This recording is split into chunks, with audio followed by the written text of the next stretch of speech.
Yes, yes, come in. Thank you, sir. हाँ, अपने बारे में कुछ बताइए ताकि यह बोर्ड यह आश्वस्त हो सके कि you are a suitable candidate for this post of Bihar administrative service. My name is Ragini Kumari Gupta. I belong to Gopalganj district. My hobby is listening music and reflective writing. My strength is that I am hard work and I consider multiple aspects while taking any decision. Thank you, sir. Okay. Your optional paper is philosophy. Yes, sir. Philosophy. Why you opted philosophy? Sir, actually, whenever I see the optional subject list of BPSC and JPSC, I didn't find computer science mentioned as an optional subject, so I opted for philosophy. Okay. What do you understand by darshan? Sir, दर्शन का मतलब है कि जिसके बारे में हम दूरदृष्टि रखें और जिसके बारे में हम रैशनल थिंकिंग कर पाएँ. पुरुषार्थ. What is पुरुषार्थ? सर, पुरुषार्थ 4 पुरुषार्थ हैं. धर्म, अर्थ, काम, मोक्ष. क्या मीनिंग है इसके लिए?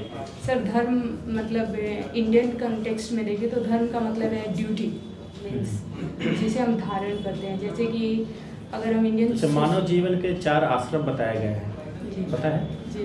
हाँ, तो चारों आश्रम में कौन कौन से पुरुषार्थ संपन्न किए जाते हैं? सर, जो पहला स्टेज है उसमें हम धर्म कह सकते हैं, क्योंकि वहाँ पे पुत्र धर्म और फिर छात्र धर्म ये सब निभाना होता है. सेकेंड स्टेज में हम सर अर्थ कह सकते हैं, क्योंकि उस स्टेज में जिस स्टेज से हम लोग बिलोंग कर रहे हैं कि अपने पे सेल्फ सस्टेन हो जाना. और उसके बाद सर काम मीन्स कि जब अर्थ कमाने लगे तो हर आदमी का एक होता है कि उसको मैरिज लाइफ के थ्रू गुजरना है. और फिर चौथा जो स्टेज है वो एक मोक्ष का स्टेज है, जो आफ्टर सर्टेन एज. अच्छा, आपने जो भी बताया वो तीसरा स्टेज में है या दूसरा स्टेज में है? जब हम लोग अर्थ कमाने लगते हैं, काम, अर्थ और काम, ये सेकेंड स्टेज में है या थर्ड स्टेज में है? Sir, actually I am not quite clear. मुक्ति समझती हैं? जी सर. व्हाट इज मुक्ति? सर, अपने अज्ञानता पे काबू पा लेना ही मुक्ति है. अच्छा, फिलॉसफी में मुक्ति के मार्ग बताए गए हैं. कर्म मार्ग, धर्म मार्ग, एक और कौन सा मार्ग है? सर, ज्ञान मार्ग. आप क्या समझते हैं कि मुक्ति किस मार्ग से मिल सकती है? सर, मेरा मतलब अपना पर्सनल बिलीफ है कि ज्ञान मार्ग से मुक्ति मिल सकती है. कैसे, जैसे उसको थोड़ा सा इलेबोरेट करेंगी? सर, मैं एक छोटे से एग्जांपल से बताना चाहूँगी कि मैंने एक बूढ़ी औरत को देखा, वो रोड पे खड़ी थी. उनको बस के ऊपर ये पढ़ने नहीं आ रहा था कि ये बस कहाँ जाएगी. तो वो जब वहाँ पे खड़ी होती थी, जब भी उन्हें वो बस पकड़ना होता था तो वो लोगों से पूछती थी, और वो काफ़ी डरी सहमी होती थी कि उनकी बस ना छूट जाए, उनका ऑफिस ना लेट हो जाए. लेकिन कुछ दिन बाद मैं फिर उन लेडी से मिली तो उनको पढ़ाया गया, साक्षर बनाया गया, तो वो बस कहाँ जाएगी वो पढ़ पाते थे. तो फिर जब मैं उनसे मिली तो वो उस प्रकार से डरी सहमी नहीं रही, तो उन्हें उस मतलब अज्ञानता से मुक्ति मिल गई. अच्छा, जो पढ़ी तैयारी की, एक कर्म किया उन्होंने या क्या कर्म मार्ग नहीं हुआ? हाँ सर, कर्म करके ही वो ज्ञान मार्ग तक पहुंची. तो कर्म इम्पोर्टेंट हो गया. जी सर. या कह सकते हैं कि वो डेडिकेटेड थी, डिवोशनल थी, है ना, कुछ प्राप्ति को लेकर. ठीक है, तो भक्ति था उनके अंदर, भक्ति मार्ग हो गया, है ना. तो मुक्ति किस मार्ग से? सर, अगर इंडियन फिलॉसफी में देखें तो मल्टीपल फिलोसफर्स हैं जो अलग अलग मार्ग को सजेस्ट करते हैं. अगर हम शंकराचार्य को देखें तो वो ज्ञान मार्ग को कहते हैं, और अगर हम माधवाचार्य को देखें तो वो कर्म मार्ग को बताते हैं. और आत्मा के बारे में जानती हैं? जी. क्या आपको लगता है कि आत्मा है, या व्यक्ति के मृत्यु के बाद आत्मा एक शरीर को छोड़कर दूसरे शरीर में जाती है, इसमें आप विश्वास रखती हैं? सर, ट्रांसमाइग्रेशन का कॉन्सेप्ट है. अगर हम देखें तो वेस्टर्न फिलॉसफी में प्लेटो ने इसे एक्सेप्ट किया है सर.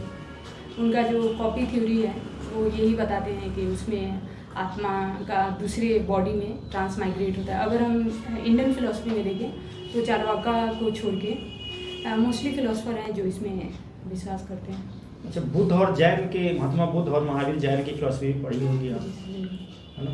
दोनों की फिलॉसफी में 3 डिफरेंसेस बताइए, ओनली 3 डिफरेंसेस।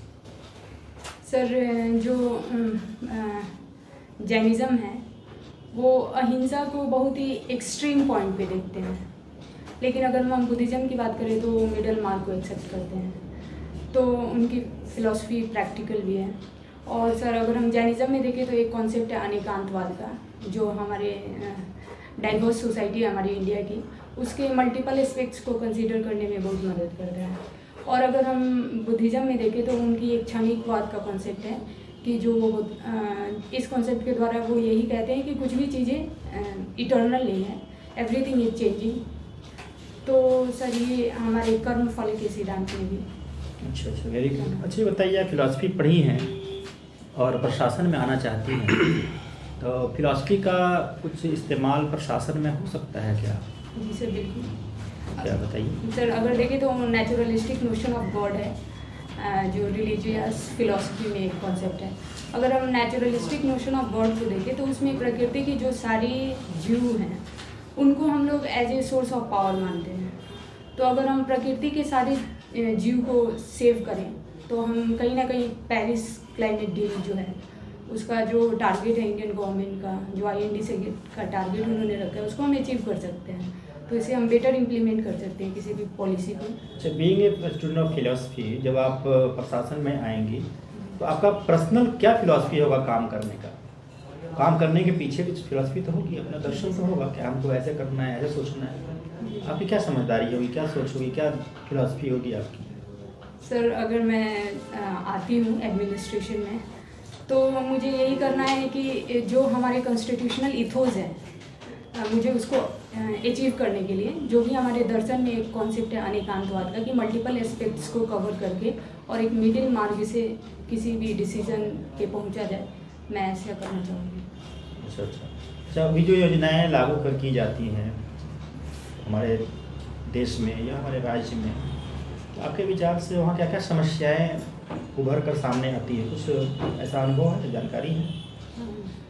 गेस करना चाहूँगी सर। एक है सर इंटर मिनिस्ट्रियल कोऑर्डिनेशन और इंटर डिपार्टमेंटल कोऑर्डिनेशन, जो कि बहुत ही कॉमन है। अगर इसको देखें तो गवर्नमेंट के जो सोर्सेज हैं न्यूज़ के, अगर हम लोग उसको देखते हैं तो वहाँ पे भी गवर्नमेंट के थ्रू ही ये मेंशन किया गया है, तो ये एक ऑफिशियल ये स्टैंड है। दूसरा असर है कि जो इम्प्लीमेंटेशन है योजनाओं का, तो सर उसका जो प्रॉपर रीजनल लैंग्वेज में जो एडवर्टाइजमेंट होना चाहिए, जैसे कि कोई भी प्राइवेट कंपनी अपने प्रोडक्ट को सेल करने के लिए करती है, अगर हम उस मास लेवल पे रीजनल लैंग्वेज में उसको एडवर्टाइज़ करें तो उसके बेनिफिशियरीज़ को उसको ज़्यादा ये मिल सकता है। तीसरा है कि सर अगर जिस डिपार्टमेंट की योजनाएं हैं, अगर उन्होंने अपने बेनिफिशियरी को सर्च कर के उस योजना का लाभ नहीं दिया, तो मुझे लगता है कि उस डिपार्टमेंट के जो भी ऑफिशियल्स हैं उनको डिसइंसेंटिवाइज जरूरी करना चाहिए। अच्छा, ठीक है, तो अच्छा सोचती हैं आप। BCA और MCA किया है, तो कंप्यूटर और दर्शन दोनों अलग अलग चीज़ है। कंप्यूटर का इस्तेमाल वर्तमान समय में काफ़ी बढ़ रहा है, तो एज ए एडमिनिस्ट्रेशन आप किस तरह से कंप्यूटराइज का फ़ायदा उठाइएगा? सर, जो देखिए तो ई गवर्नेंस का जो कॉन्सेप्ट चल रहा है और फिर आर्टिफिशियल इंटेलिजेंस का भी चल रहा है कि आर्टिफिशियल इंटेलिजेंस को करके हम डाटा माइनिंग करते हैं, और डाटा माइनिंग जब करते हैं तो डाटा को एनालिसिस करके हम पॉलिसी जो है वो टारगेटेड बेनिफिशियरी के लिए हम पॉलिसी बना सकते हैं। और सर ई गवर्नेंस को इम्प्लीमेंट करके हम जो भी हमारे पब्लिक हैं, सिटीजन हैं, हम उनको टारगेट वे में सर्व कर सकते हैं। ई गवर्नेंस क्या है? Sir, providing government services through computer और IT। कैसे, एक आध उदाहरण बताइए। जैसे सर अभी हम देखें तो कि हम लोग अपने ही सर्टिफिकेट इशू कराएं, तो बिहार गवर्नमेंट की एक साइट है RPT करके, तो हमने वहाँ पे अपना एप्लीकेशन फिल किया ऑनलाइन, और फिर ऑनलाइन ही वो डिजिटली सिग्नेचर होके वो सर्टिफिकेट मुझे PDF के रूप में। सॉफ्टवेयर का काफ़ी हम नाम सुनते हैं, तो सॉफ्टवेयर क्या है? सर सॉफ्टवेयर एक कलेक्शन ऑफ कोड है जिससे कि कोई एक ऑब्जेक्टिव को पूरा किया जाता है।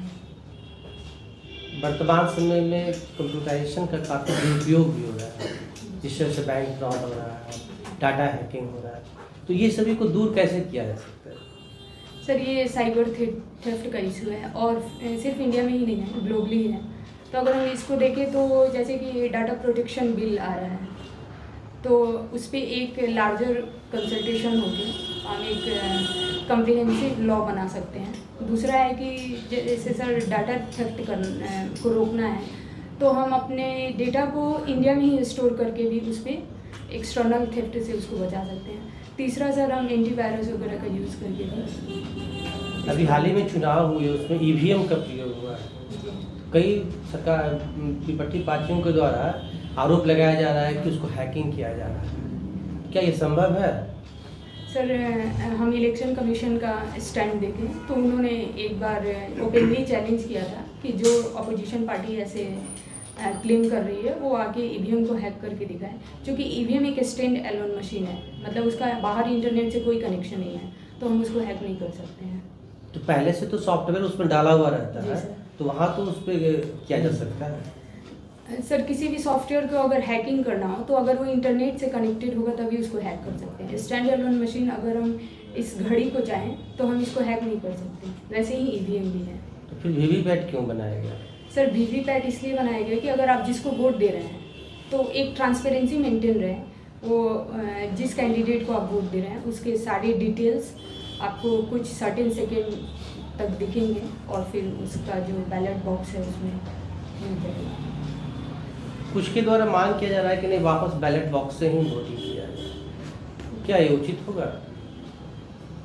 सर जैसे कि अगर हम देखें तो 4th इंडस्ट्रियल रेवोल्यूशन के फेज़ में है इंडिया और हमें 5 ट्रिलियन इकॉनमी भी बन रही है 2024 तक, तो अगर हम ये स्लो प्रोसेस ऑफ वोटिंग कराएं और इतना ह्यूज पॉपुलेशन में, तो सर ये कहीं ना कहीं एक लेंदी प्रोसेस होगा। अभी हाल ही के दिनों में एक देश एक चुनाव की बात चल रही है, क्या ये क्या चीज़ है और ये क्या सही है? सर मीन्स एक देश एक चुनाव, मतलब कि स्टेट लेजिस्लेटिव असेंबली और पार्लियामेंट के जो इलेक्शन है दोनों को एक ही बार साथ साथ करवाना, तो सर इससे बहुत सारे फ़ायदा भी होगा। जैसे कि जो अब हम मॉडल कोड ऑफ कंडक्ट को इम्प्लीमेंट करते हैं तो उस वक्त बहुत सारे जो पॉलिसी पैरालिसिस के फेज में हम लोग चले जाते हैं, बहुत सारी योजनाओं का इम्प्लीमेंटेशन उस वक्त इफेक्टिव तरीके से नहीं हो पाता है। अगर अमूमन देखें तो सर एक साल में मोस्टली हर साल 5 असेंबली के इलेक्शन रफली हम लोग के देश में होता है, तो 5 बार sir model code of conduct लगेगा। तो अगर हम एक देश एक चुनाव एक बार में करें तो इस प्रॉब्लम से भी जाए। भारतीय दर्शन में काफ़ी महान परंपरा रही है, 5 भारतीय दार्शनिक के नाम बताएंगे? सर चारवाक, फिर बुद्ध, शंकराचार्य, रामानुज, माधवाचार्य। शंकराचार्य के दर्शन में क्या ऐसी खास बात है? सर शंकराचार्य का दर्शन मतलब वो बोलते हैं कि अहम ब्रह्मास्मि, मीन्स मैं ही ब्रह्मा हूँ और मैं ही ब्रह्म का पार्ट हूँ। और अगर इसको लार्ज कंटेक्स्ट में देखा जाए तो ये बोलते हैं कि ये जो सारे सृष्टि है वो एक ब्रह्म है और हम लोग उसके पार्ट हैं, लाइक ओशियन और ड्रॉप। इसको टेक्निकली क्या बोला जाता है? अद्वैत वाला। राइट। भक्ति काल में देखिए कि जितने भी भक्ति से संबंधित आंदोलन में है उन्होंने शंकराचार्य का विरोध किया है। ये ज्ञान मार्ग करते हुए भक्ति मार्ग कर जाते हैं, भक्ति का। तो फिर आखिर सही मार्ग क्या हो सकता है? कुछ आप अपने विचार दीजिए। सर मुझे लगता है जिसको जो सूटेबल हो उसके अकॉर्डिंग एटलीस्ट अपने जो भी अविद्या है उससे लिबरेट होके जो उसका परम लक्ष्य है मोक्ष, उसको पाना। रविंद्रनाथ टैगोर का जो एक विश्व बंधुत्व का जो दर्शन है वो क्या चीज़ है? सर रविंद्रनाथ टैगोर की फिलॉसफी जो है एक सर वो यूनिवर्सल ह्यूमनिज्म की बात करते हैं, तो वो बोलते हैं कि उनका जो ये प्रिंसिपल है मीन्स बाउंड्री लेस ह्यूमैनिटीज़ के जो वैल्यूज़ हैं वो ट्रांसफ़र होने चाहिए। जो अभी अगर हम देखें तो जो पॉलिटिकल बाउंड्रीज़ हैं वो कहीं ना कहीं ह्यूमैनिटी को सफ़र कर रही है। जैसे कि अगर हम रोहिंग्या इशू देख लें, मिडिल ईस्ट में बहुत सारे रिफ्यूजी क्राइसिस देख लें, तो ये सारे प्रॉब्लम्स अब सॉल्व हो सकते हैं। डॉक्टर अरविंद भी बहुत बड़े दार्शनिक रहे हैं, उनका क्या दर्शन है? सर अरविंदो की फ़िलॉसफी है इंटीग्रल योगा। तो उनकी जो योगा है, जो कॉन्सेप्ट है वो पतंजलि के योग से अलग है। जो वो कहते हैं कि पहले जो सुप्रीम बीइंग है वो अपने आप को डिसीन करता है और मैनिफेस्ट करता है जो भी हम लोग लिविंग और नॉन लिविंग बीइंग देख रहे हैं उसमें, और फिर इवोल्यूट करता है, फिर वो अपने सुप्रीम एम को पाता है। और पतंजलि का योग क्या करते हैं? सर पतंजलि का योग है कि वो यूनाइट करता है, किस चीज़ को? जैसे ह्यूमन बीइंग को यूनाइट करता है उसके हायर जो भी एम है उससे। चल ठीक।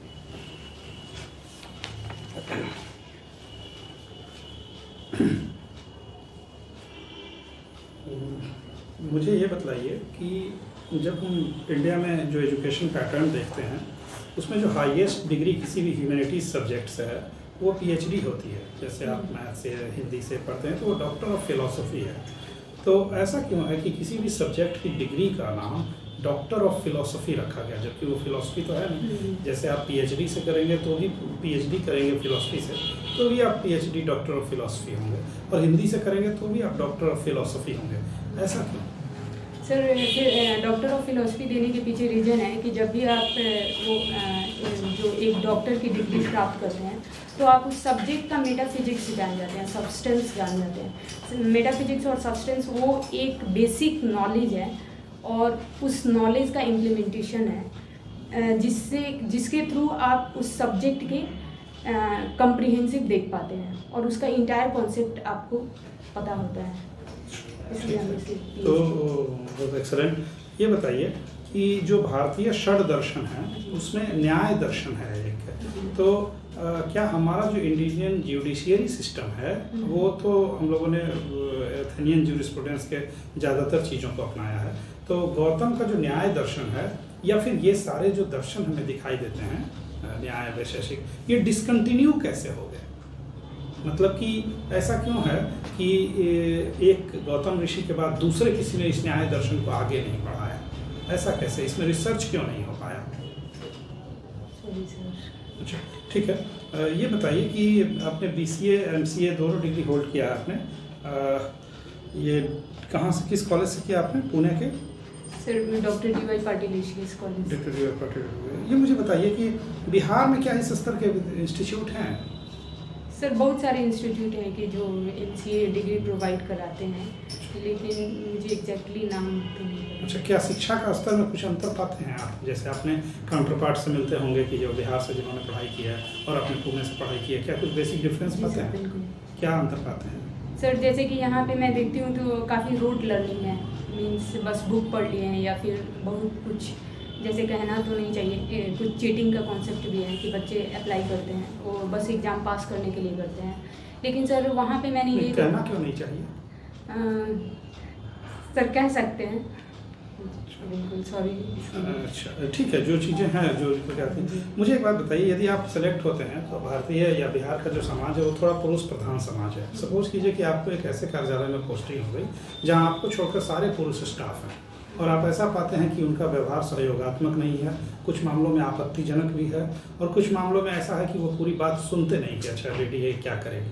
तो वैसी स्थिति में, वैसे सिचुएशन को आपके ऑफिस में, मान लीजिए आपके अंडर में 11 स्टाफ हैं, आप एक गजेटेड ऑफिसर रहेंगे तो आप ऑफिस बियरर रहेंगे और वहाँ आपको छोड़कर 10 स्टाफ जो है टोटल मेल है। तो ऐसे टाइप के लोगों से जो बात सुनते भी ना हो, दूसरा थोड़ा रैगिंग एटीट्यूड भी रखते हों, आप इस समस्या को किस प्रकार सुलझाएंगे?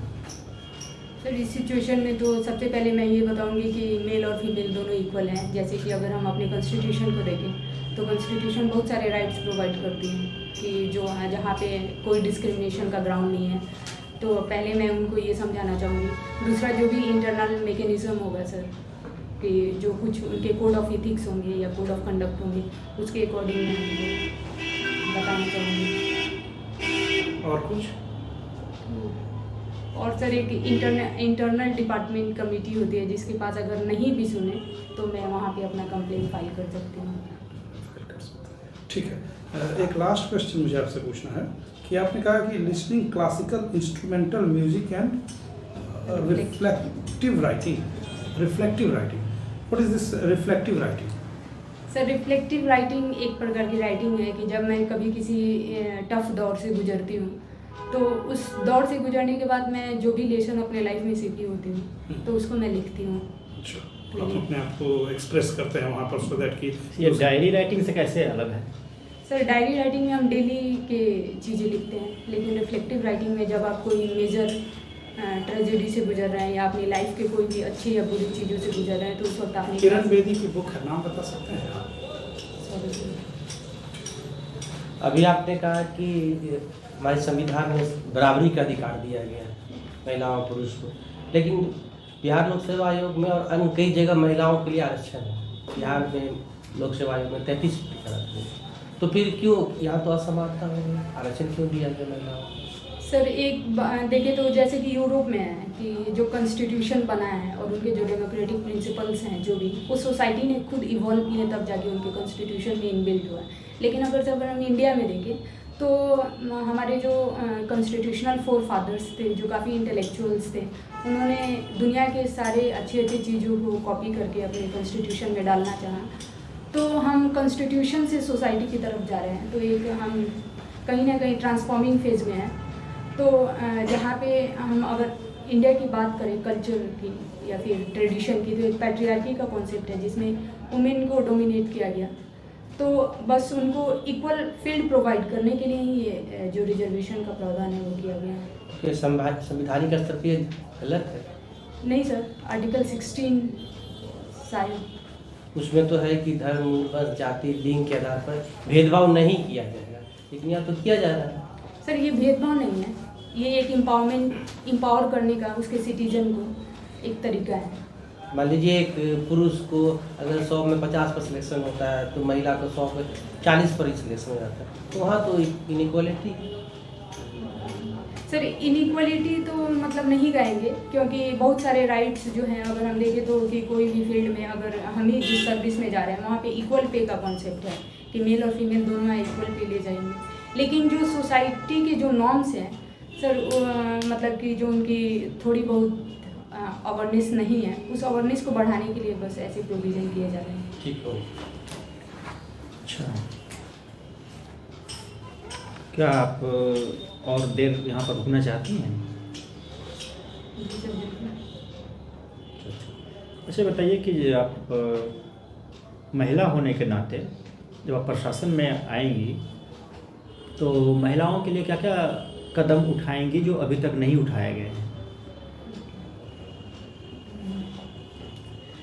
सर सबसे पहले तो मैं एजुकेशन में उनको एक ब्रॉडर एजुकेशन का कॉन्सेप्ट बताऊंगी कि कैसे जो नेचुरल इन्वायरमेंट में रह के एजुकेशन जो मिलता है, ताकि उनका इन्वायरमेंट से एक लगाव भी हो, ताकि लॉन्ग टर्म में जब उनके जो ऑफ स्प्रिंग आए तो उनको वो इन्वायरमेंट की वैल्यूज़ सिखा सकें। दूसरा सर कि अगर मैं उन्हें जब इकोनॉमिक एम्पावरमेंट बनाने की बात करूँगी तब मैं उनको एक जो प्रॉपर खर्च है मतलब वो बताना चाहूँगी, ताकि वो कुछ जैसे कि शोकेस ना करें, मतलब एक प्रॉपर खर्च करे और प्रॉपर जगह पे करे, ताकि उनकी आने वाली जनरेशन भी एक सस्टेनेबल वे में। टाइम होगा आपके पास प्रशासन में जाने के बाद लोगों से इंटरेक्ट करने का और इन सब चीज़ों के लिए आपके पास समय मिलेगा, निकाल पाएंगे?